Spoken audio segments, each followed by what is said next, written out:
ഫെബ്രുവരി 4-ന് chief secretary വിളിച്ചുകൂട്ടിയ സെക്രട്ടറിമാരുടെ യോഗത്തിലാണ് ഭരണനിർവഹണ രംഗത്തെ ദൈനംദിന പ്രവർത്തനങ്ങളെ ബാധിക്കുന്ന നിർണായകമായ തീരുമാനമുണ്ടായത്.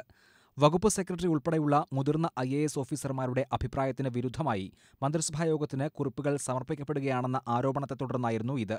ഇപ്പോഴത്തെ ഈ രീതി ഉദ്യോഗസ്ഥരെ അഴിമതി കേസുകളിൽ കുടുക്കാനിടയാക്കുന്നുണ്ടെന്ന് ചിലർ ഉദാഹരണസഹിതം ചൂണ്ടിക്കാട്ടി.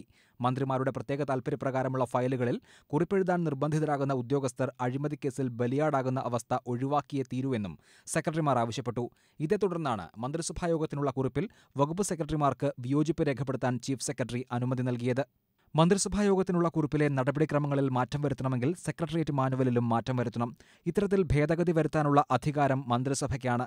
ഈ സാഹചര്യത്തിൽ ഇതു സംബന്ധിച്ച ചീഫ് സെക്രട്ടറിയുടെ രേഖാമൂലമുള്ള നിർദ്ദേശത്തോടെ സെക്രട്ടറിതല കമ്മിറ്റി മന്ത്രിസഭയുടെ അധികാരത്തെ മറികടന്നു.